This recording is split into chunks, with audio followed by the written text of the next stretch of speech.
दोस्तों राधे राधे। यूनिक ज्ञान मंत्रास में आपका बहुत बहुत स्वागत करता हूं। काफ़ी लंबे समय के बाद ये वीडियो बना रहा हूं। मैं कुछ अनुभवों को मैं प्राप्त करने गया था। कुछ शंकाएं थी मन में, तो उन्हीं शंकाओं को दूर करके मैं वापस लौटा हूं। तो आज का जो मेरा विषय है वो ये है कि साधना तो हर कोई करता है, लेकिन उसमें सफलता बहुत कम लोगों को मिलती है। आखिर क्या कारण है उसका? उसके कारण के समाधान को लेकर आया हूँ आज मैं। इसी के ऊपर चर्चा करेंगे। तो सबसे पहले हम देखते हैं कि आखिर सफलता क्यों नहीं मिलती। सबसे जो मेन बात है, कोई भी हम साधना के बारे में जानकारी जुटाते हैं, चाहे वो किताब से जुटाएं, चाहे वो यूट्यूब की वीडियो से देख के, या कहीं से भी ये ज्ञान या कोई हमारे पास ये इसके बारे में हमें ज्ञात होता है कि ये साधना करनी चाहिए, हम उससे क्या हो जाते हैं, मतलब बहुत ज़्यादा लगाव हो जाता है कि ये साधना हमें करनी ही करनी है। लेकिन क्या उसके लिए हम तैयार होते हैं? उस समय हमने मन बना लिया, मान लो कोई किताब को देख के या कोई यूट्यूब की वीडियो देख के। आजकल की वीडियोस मुझे पता है कैसे कैसे होती, बोला एक दिन में साधना, एक दिन में आपके सामने होगी, ऐसा होता नहीं। तो उससे क्या होता है, हमारे अंदर एक इच्छा जागती है कि मैं साधना करना चाहता हूँ। तो क्या हमारा शरीर उसके लिए तैयार है? क्या हमारे पास उस शक्ति को रोकने के लिए हमारे पास पर्याप्त तपोबल है? क्या हमारे पास उतना तपोबल है कि हम उस शक्ति को सहन कर सकते हैं? जिस शक्ति का हम आवाहन कर रहे हैं, क्या उसको हम सह सकते हैं या उसको झेल सकते हैं?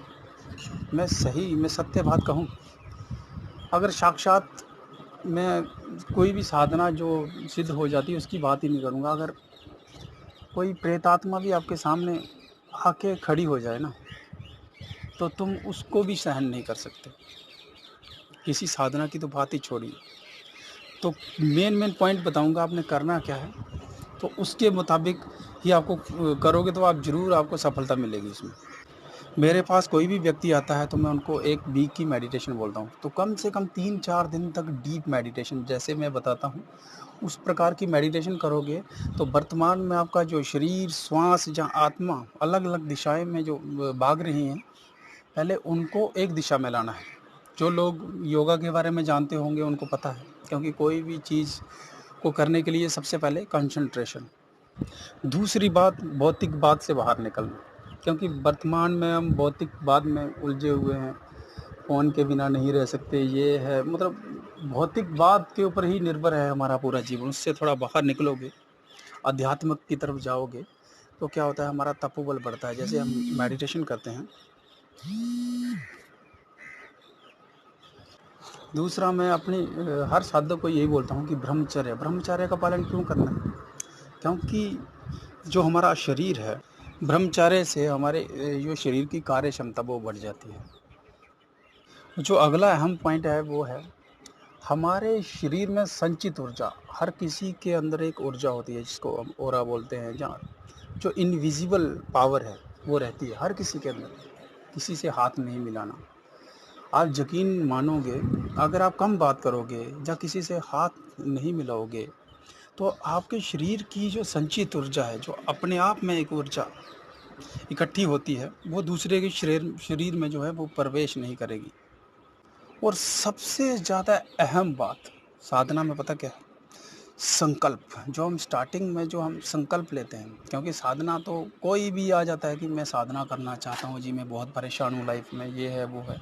परेशानी हर किसी की लाइफ में है, लेकिन उस माहौल से बाहर निकल के आना, जिस दिन हम संकल्प लेते हैं, संकल्प इतना गहरा होना चाहिए, इतना गहरा होना चाहिए कि सीधा आपके अवचेतन मन तक ये बात पहुंच जाए, इतने गहरे में पहुंच जाए कि मुझे ये साधना करनी है और बिल्कुल करनी है।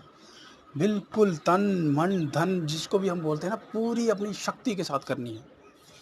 और वो आपका जितना गहरा संकल्प होगा, आपकी संकल्प शक्ति उतनी ही बढ़ेगी और इतनी ही गहराई में जाएगी। जैसे शरीर का हर एक रोआ रोआ तक ये बात पहुँचे कि मैं ये साधना करूँगा चाहे कुछ भी हो जाए, है ना। बिल्कुल अपने दिल से, अपने दिमाग से, हर किसी चीज़ से, जिसे बोलते हैं ना, बिल्कुल अपने शुद्ध भाव से। फिर इसके बाद जो मेन चीज़ आती है वो है गुरु का चुनाव। गुरु का चुनाव उतना ही महत्व है, जैसे आप गाड़ी में तो बैठ गए, लेकिन ड्राइवर वो आपको कहाँ लेके जाना चाहता है, कैसे जाओगे तुम। चाहे तुम प्लेन में बैठ जाओगे, किसी भी चीज़ में बैठ जाओगे, जब तक ड्राइवर सही नहीं है आप कहीं भी नहीं पहुंच सकते। तो गुरु का चुनाव इसके लिए बहुत ही महत्व रखता है। कैसे रखता है, अभी इसके ऊपर थोड़ी सी चर्चा। गुरु उसी को बनाना जिन्होंने ऑलरेडी साधना की हो, जहाँ सिद्धि कर रखी हो, जिसको अपनी साधना का अपना अनुभव हो, किताबों वाला नहीं, यूट्यूब वाला नहीं, अपना जिसको अनुभव होगा वो आपको अलग ही नज़र आएगा। और मेरी पिछली वीडियोस में आपको बताया था कि गुरु के क्या लक्षण हैं, सच्चे गुरु के क्या लक्षण हैं, वो किस प्रकार से आपको मिल सकता है, कि कौन कौन सी उसमें विशेषताएं होनी चाहिए। आजकल तो पता ही आपको कौन से गुरु चल रहे हैं कि 5,000 रुपये दे दो, 3,000 रुपये दे दो। पैसे और साधना का कोई महत्व नहीं। हाँ, गुरु दीक्षा जरूरी है कि आपने जो ज्ञान प्राप्त किया है, या जो भी साधना ली है, उसका आप ऋण चुकाने की कोशिश करते हैं। एक नज़र अगर प्राचीन समय में भी हम डालें तो उस समय पैसे का कोई वो नहीं था, उपाय नहीं था। तो जो भी शिष्य के पास जितना हो सकता है, उससे जितना हो सकता है उतना ही वो दे। जितना हो सकता है, किसी के पास 10 रुपये हो, 20 रुपये हो, कुछ कुछ मतलब जितना उसके अंदर क्षमता है उसके मुताबिक, और जहाँ जो चीज़ उसके पास उपलब्ध हो वो गुरु दीक्षा में दे सकता है। लेकिन आजकल साधना व्यापार बन चुकी है। मैं हमेशा बोलता हूँ कि माला का इस्तेमाल जहाँ तक हो सके वो कम से कम करें। किसी यंत्र की ज़रूरत है नहीं, किसी विशेष प्रकार की सामग्री की भी ज़रूरत नहीं है। अभी आजकल ऐसे ऐसे धर्मगुरु आ गए हैं जो आपको साधना कराएंगे, बोले ये सामान आप हमसे मंगा लो, ये है वो है। मैं चाहता हूँ कि आप इन सब से हट के ये साधना करें, बिल्कुल माला रहित साधना करें। अगर माला रहित साधना करोगे, ध्यान अवस्था में अगर करोगे और मानसिक जाप करोगे, तो आपको बहुत ज़्यादा फल मिलने के ज़्यादा चांसेस बढ़ जाते हैं। और हाँ, याद रखना, हर साधना में मुश्किल से 5% लोग हैं वो सफल हो पाते हैं। ऐसा नहीं है, अगर साधना सत्य है कि झूठ है, ये बात अलग है। बात ये मायने रखती है कि कुछ तो है, तभी तो दुनिया इसके पीछे आई है। अभी आज के जो आज का समय चल रहा है, इसमें काफ़ी लोग साधना कर रहे हैं और केवल 5% लोग ही इसमें सफल हो पाते हैं। ऐसा क्यों? ऐसा इसलिए कि आप दुनिया की नज़र में देखो, केवल 5% लोग ही दुनिया में अमीर हैं। 5% लोग ही शिक्षा में टॉपर हैं, जहाँ हर चीज़ का प्रतिशत ही 5 है। और मेरी नज़र में अगर देखा जाए तो इस दुनिया में अच्छाई भी 5% ही होनी चाहिए। बाकी शास्त्रों में वर्णित है कि कलयुग में 20% जो है वो सच्चाई रहेगी।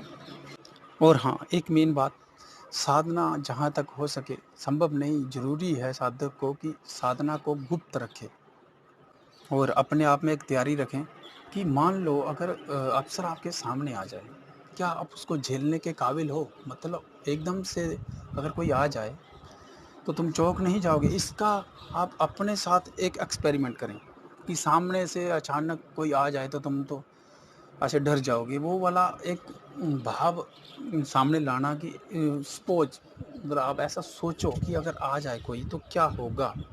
और साधना में डर का कोई स्थान नहीं है। सबसे पहले, अगर साधना का मन बना होगा किसी का, तो डरना नहीं है आपको। डर नाम की चीज़ वो होनी ही नहीं चाहिए और होती भी नहीं है। डरना किससे है? कौन है वो शक्ति जिससे तुम डरते हो? अगर आपको साधना करनी भी होगी, सबसे पहले योग्य गुरु की तलाश करना पक्का। आपको ये पता करना है कि उसने साधना कर रखी है कि नहीं कर रखी है। उसका पहले बोलते हैं ना, पहले गुरु की ही परीक्षा लेनी चाहिए। बाकी आपको क्या क्या सामग्री चाहिए, लिमिटेड सामग्री जो मैं पिछली वीडियोस में आपको बता चुका हूँ क्या क्या चाहिए, क्या क्या मंत्रास हैं, क्या क्या नहीं करना है आपको और क्या क्या करना है, सात्विक कैसे रहना है। और साधना करने जब आप उठते हो तो सीधा कम से कम 1 डेढ़ घंटे तक नंगे पैर ज़मीन पे नहीं चलना, कम से कम चप्पल पहन के, अगर आपको इतनी भी इमरजेंसी है तो चप्पल पहन के चलना है। इन चीज़ों को अगर मद्देनज़र रखते हुए अगर आप करोगे साधना, तो मैं यकीन मानोगे आप मेरा, आप पक्का इसमें सफलता प्राप्त करोगे। और तकरीबन 2 साल के बाद ये वीडियो बना रहा हूँ, क्यों? क्योंकि मेरे कुछ अपने प्रश्न थे, अपने कुछ अनुभव जो मेरे अंतरात्मा मुझे कुछ प्रश्न कर रही थी, उनको सॉल्व करने के लिए गया था। और आज मुझे इस बात की खुशी है कि मैं उनको सॉल्व कर पाया।